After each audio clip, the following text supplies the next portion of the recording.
کیا ادھار کے پیسوں سے حج کر سکتے ہیں؟ ادھار کے پیسوں کے بغیر حج ہو نہیں سکتا. حج 12 لاکھ کا ہو چکا ہے. ہاں جی, یہ تو اس طرح حج تو فرض ہی نہیں ہوگا کسی کے اوپر. بھائی حج کرنا ہے. میں نے 2007 میں حج کیا تھا. 2007 میں 2 حج آئے تھے, ایک جنوری میں اور ایک دسمبر میں, کیونکہ وہ 10 ڈیز کا فرق ہوتا ہے نا لیونر اور سولر کا. میں نے دسمبر والا حج کیا تھا, 18 دسمبر کو یوم عرفہ آیا تھا. اب اس وقت حج سرکاری 1,06,000 روپے کا تھا 2007 میں, اور آلموسٹ آپ دیکھ لیں 14-15 سال کے بعد یہ 12 لاکھ کا ہو چکا ہے. یعنی آپ سمجھ لیں 12 گنا تقریباً بڑھ چکا ہے.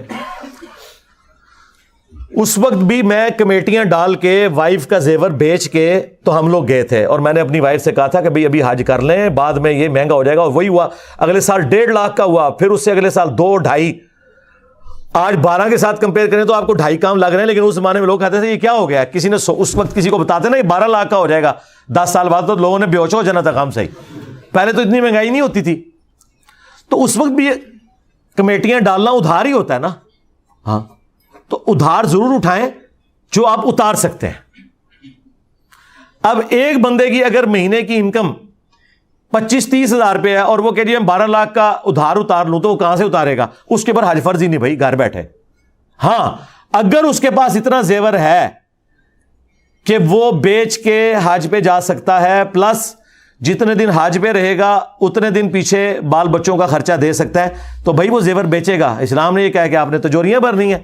اچھا, لوگوں نے زیورات رکھے ہوتے ہیں, پلاٹس رکھے ہوتے ہیں, کہتے ہیں ہمارے پاس جمع پونجی نہیں, حج کہاں سے کریں؟ اللہ کے بندوں کیوں آرام موت مرنے لگے ہو؟ قرآن میں بالکل واضح سورہ آل عمران میں اللہ تعالیٰ نے فرمایا کہ جس کے پاس استطاعت ہے وہ اللہ کے گھر کا حج کرے گا, اور اللہ تعالیٰ تمام جہان والوں سے غنی ہے. ہاں, اور اس میں کفر کے الفاظ ہیں, جس نے کفر کیا تو اللہ تعالیٰ غنی ہے. اور ابو داؤد میں ایک روایت ہے, وہ کمزور ہے, اس کی صحت میں اختلاف ہے, کچھ محدثین صحیح بھی کہتے ہیں, لیکن یہ آیت اسے سپورٹیو ہے کہ جو شخص استطاعت کے باوجود حج نہ کرے میری طرف سے, چاہے وہ یہودی ہو کے مر جائے خواہ نصرانی ہو کے, یہ نبی علیہ السلام نے فرمایا.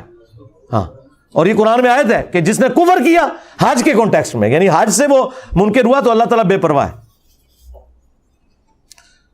کبھی آپ کہتے ہیں میں سب کو مسلمان سمجھتا ہوں, اور کبھی کہتے ہیں خلافت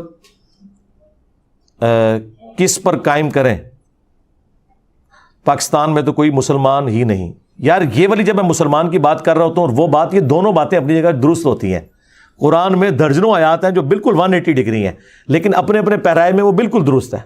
قرآن میں ہے انک لتہدی الی صراط مستقیم, اے نبی بال ضرور تم سیدھے راستے کی طرف لوگوں کو ہدایت دیتے ہو.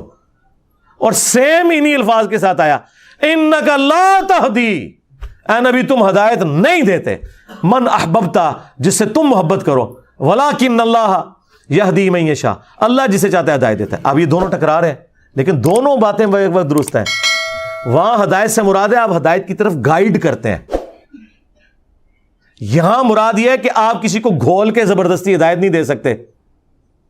تو دونوں چیزیں, ایک طرف لا تہدی نہیں ہدایت دے سکتے, دوسری طرف ہے لتہدی ضرور ہدایت دیتے ہو.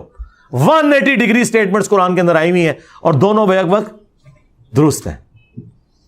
وہاں پوٹینشل تکوینی امور کے اعتبار سے, تقدیر کے اعتبار سے آپ کسی کو ہدایت نہیں دے سکتے, صرف دعوت دے سکتے ہیں. اور جہاں آیا کہ ہدایت دیتے ہو, وہاں ہدایت دینے سے مراد ہے صرف ہدایت کی طرف بلاتے ہو. تو یہ جو دونوں باتیں میں نے اپنی جگہ درست کی کہ ایک ایسا مسلمان جو صرف کلمہ گو مسلمان ہے, جس کے اندر اسلام کی کوئی روح باقی نہیں ہے, تو ہم اسے شناختی کارڈ والا مسلمان کہتے ہیں. میں نے آج تک اس مسلمان کو کبھی کافر نہیں کہا. میرے بھائی, جو بندہ نماز نہیں پڑھتا, وہ بندہ چوری کرے, اس کے ہاتھ کیوں کٹیں گے؟ وہ تو اس سے بڑا جرم کر رہا ہے. اسے ہم ایجوکیٹ کریں گے. اسلامی سزائیں, اسلامی نظام صرف اس پہ قائم ہوگا جو اسلام کو سمجھتا ہو. ورنہ مجھے بتائیں, فتح مکہ سے 6 سال پہلے سود کے حرام ہونے کی آیات نازل ہو چکی ہوئی تھی, اور فتح مکہ کی تقریر حضور کی جو بخاری میں آتی ہے, آپ نے کہا آج کے دن میں اپنے چچا کا سود معاف کرتا ہوں. چچا کیوں سود کھاتا رہا ابھی تک؟ کوئی متبادل نظام نہیں تھا. ٹھیک ہے, حرام تو پہلے کا تھا. تو ان معاملات کو سمجھنے کی ضرورت ہے. باقی اقامت دین والی میری ویڈیو دیکھ لیں, میں نے تسلی کی ہوئی ہے.